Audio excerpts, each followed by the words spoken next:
Toff, et avant de recevoir notre invité, lançons un petit jingle, s'il vous plaît. Je sortirai, je m'envolerai, je sortirai. Merci beaucoup et je suis très heureux aujourd'hui de vous présenter José qui travaille à Auxilia. Bonjour José. Bonjour Stéphane, bonjour tout le monde. Et j'aimerais savoir quel est ton rôle au sein d'Auxilia. Alors je suis responsable pédagogique au sein de l'ESRP d'Auxilia, c'est-à-dire Établissement de services et de rééducation professionnelle. C'est un des pôles de Auxilia puisqu'il y a l'enseignement à distance, il y a aussi le pôle hébergement. Très bien, et justement, je vais vous faire un mini historique d'Auxilia. Je vous rappelle que ça a été fondé par Madame Marguerite Rivard en 1929. Et cette dame était victime de la tuberculose osseuse dès son plus jeune âge. Elle a vécu plusieurs années en sanatorium dans des conditions très très difficiles.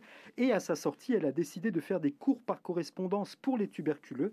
Ça a eu beaucoup de succès. Et du coup, c'est resté, on va dire, dans les gènes d'Auxilia qui continuent à aider les personnes handicapées. Et lors de mon passage à Fleury, j'ai constaté qu'il y avait beaucoup de camarades qui étaient handicapés et qui, à leur sortie, ne trouvaient rien à faire. Et je pense qu'ils doivent garder en tête que peut-être Auxilia, un jour, pourra les aider. Et quel type de proposition ou de formation propose Auxilia aux personnes qui s'inscrivent à Auxilia ? Alors aujourd'hui à Auxilia, nous proposons des parcours préqualifiants et des parcours qualifiants. Les parcours préqualifiants, c'est ce qu'on appelle des remises à niveau. Ça peut être des cours de français langue étrangère, des parcours de français langue étrangère, alphabétisation ou remise à niveau pour la construction d'un projet professionnel. Et puis il y a ce qu'on appelle aussi la préqualification tertiaire, qui est plus destinée à des métiers administratifs dans le tertiaire, comme secrétaire assistante ou comptable assistant. Et nous avons des parcours qualifiants qui, eux, à la fin de leur parcours qui dure entre 17 et 20 mois, délivre un titre professionnel, c'est-à-dire un équivalent du diplôme de l'éducation nationale, mais qui est délivré par le ministère du Travail.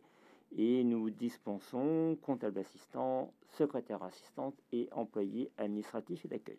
Combien accueillez-vous de stagiaires ? Au total, nous pouvons accueillir jusqu'à 120 stagiaires.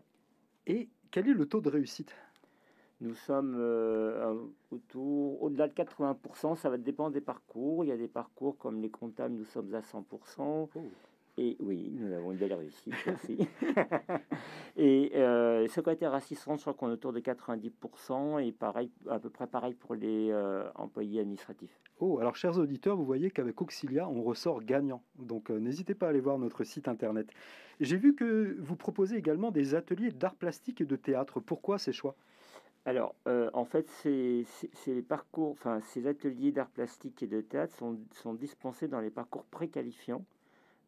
Et nous estimons qu'il est très important que les stagiaires qui n'ont pas eu cette occasion de faire soit du théâtre, soit des arts plastiques, découvrent ce mode pour s'exprimer. Le théâtre, c'est d'une part la prise de parole en public, mais la confiance aussi en soi de oser parler devant les autres, et depuis de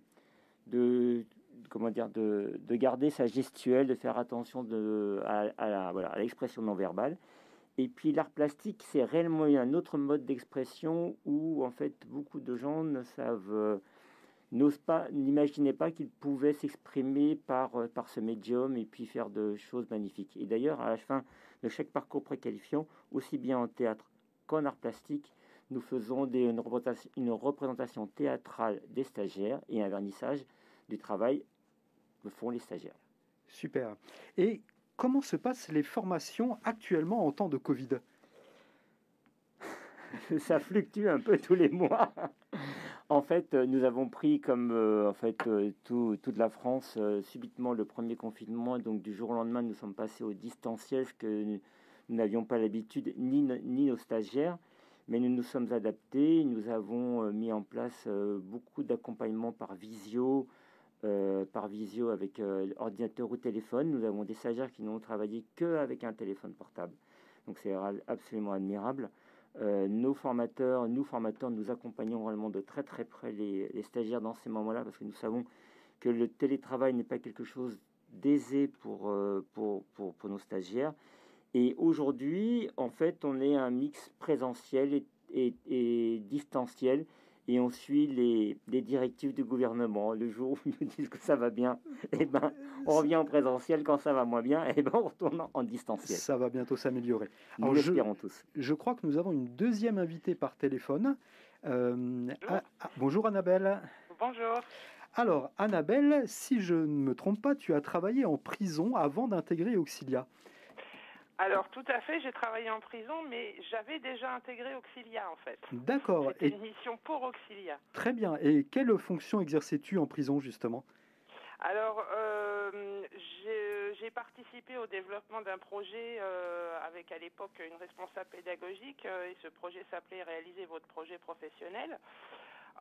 Donc nous étions deux pour l'animer, plus un intervenant extérieur pour la partie sport auprès des détenus.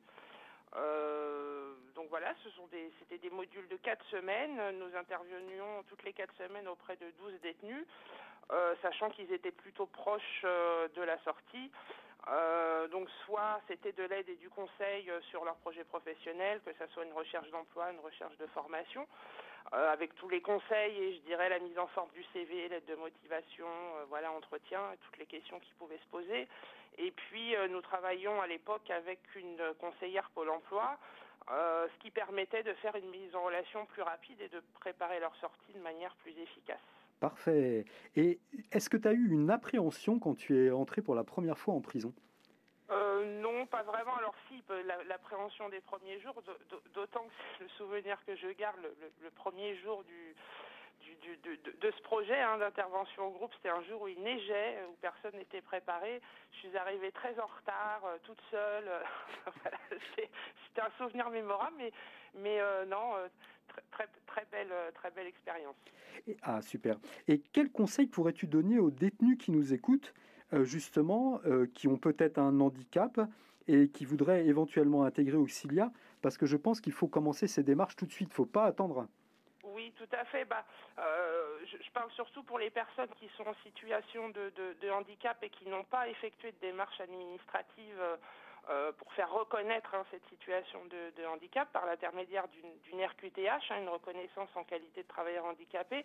C'est déjà peut-être de se signaler auprès de sa conseillère ou de son conseiller SPIP et de le dire assez tôt, ou de se signaler lors d'un rendez-vous au SMPR ou d'un rendez-vous médical, de manière à être mise en relation très vite pour avoir déjà une aide pour remplir le dossier et puis avoir accès au dossier puisque les dossiers sont téléchargeables sur le net. Les détenus n'y ont pas accès de manière directe. Après, moi, ça fait quand même une petite dizaine d'années. Donc les choses ont peut-être changé, évolué de ce côté-là. Donc je pense au SMPR, mais je pense aussi aux conseillers SPIP et puis aux différents partenaires qui interviennent dans les maisons d'arrêt pour l'accompagnement à l'emploi, à la formation. C'est à ce moment-là aussi, il est plutôt possible qu'il faut ne pas hésiter à se signaler, en tout cas en situation de handicap, pour mettre au plus tôt en œuvre les démarches. Voilà, donc camarades détenus qui nous écoutez, c'est maintenant, dès votre arrivée en prison qu'il faut commencer à faire vos démarches, car la sortie va venir très très vite. Et d'ailleurs, pour intégrer Auxilia, José ou Annabelle, je pense qu'il y a des conditions de devenir apprenant stagiaire.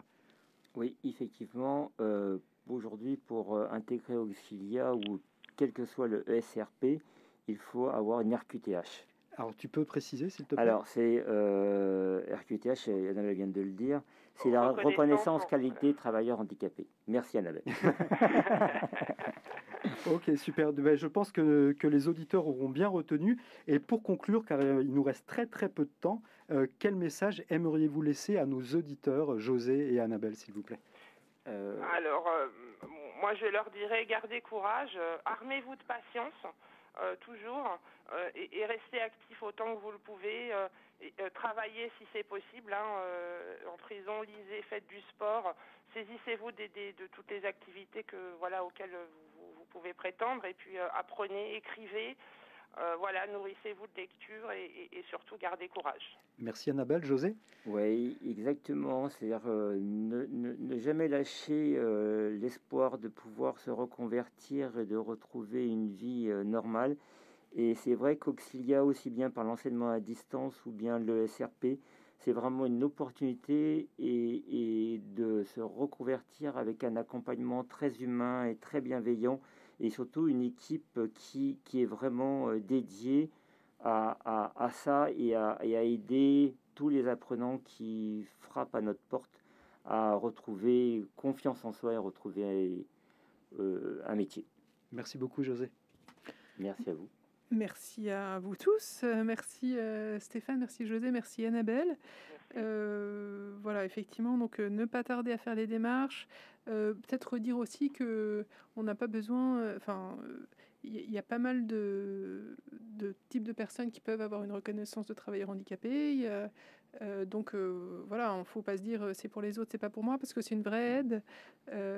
Voilà, si on a un souci de santé, voilà, il n'y a pas de raison de ne pas être aidé, il n'y a pas de raison de ne pas la demander. Donc voilà, n'hésitez pas, si je peux me permettre moi aussi d'ajouter un conseil.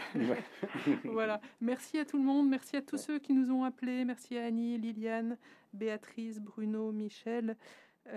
Voilà, on pense à vous tous. Bonne semaine à chacun. On se retrouve la semaine prochaine